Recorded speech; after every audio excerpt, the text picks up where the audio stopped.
O Glória, como o próprio diz a Instrução Geral do Missal Romano, é um hino antiquíssimo, que foi inserido primeiramente nas missas natalinas e era entoado ou recitado somente pelo Papa. E depois, aos poucos, foram os bispos, depois os presbíteros, e também em todos os domingos do ano. E esse texto, ele é intocável.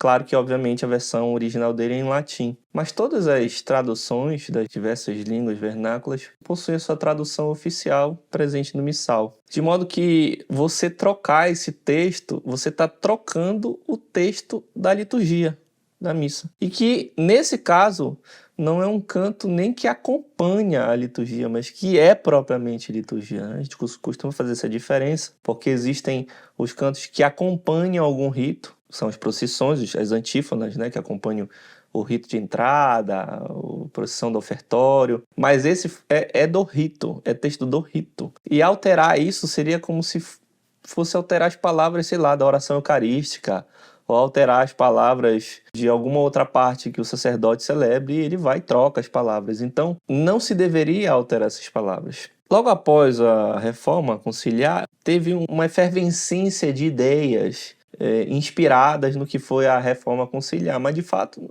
não são inspiradas, são vontades de vários grupos da igreja em alterar coisas que não foram propostas de ser alteradas. Claro, obviamente, o hino do Glória é um hino. Então, o hino, para uma ideia musical, é um texto metrificado, é uma poesia com métrica. Mas o caso do Glória é interessante porque nem em latim ele é metrificado. Ele é um hino de outro tipo. Então, nem esse argumento de alguns estudos de ter que fazer um canto metrificado, poético, para poder encaixar uma melodia com compasso e tudo isso, né? Quem entende um pouco de música acho que deve estar entendendo o que eu estou falando. Nem isso é argumento para trocar o texto do Glória. E tanto é verdade que nas duas primeiras edições do Missal Romano, na Instrução Geral, isso não ficou muito claro, mas na terceira edição, que agora que está sendo preparada a tradução, nossa tradução está para sair, mas a tradução típica saiu ali na década de 2000, e você pega o que era o item 31 das instruções gerais anteriores, já é o 53 na nova, para vocês verem a quantidade de coisas que foram sendo acrescentadas. E o texto tem um acréscimo que diz o seguinte: não é permitido substituir o texto deste hino por outro. É começado pelo sacerdote, ou se for oportuno, por um cantor. Aí ele explica como se deve entoar, né? Essa frase, ela não está nas outras edições, mas está dizendo, olha, não é para alterar o texto, em hipótese nenhuma.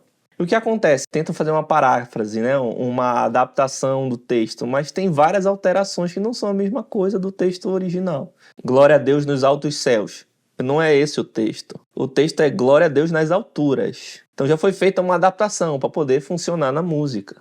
Mas ora, o canto litúrgico não funciona assim. Não é o texto que se adapta à música, mas é a música que se adapta ao texto. Paz na terra a seus amados. Não tem seus amados. E paz na terra aos homens por ele amados. Né? Mas como teve que encurtar a frase para poder encaixar na melodia, aí você vai cortando o texto para o texto funcionar na melodia.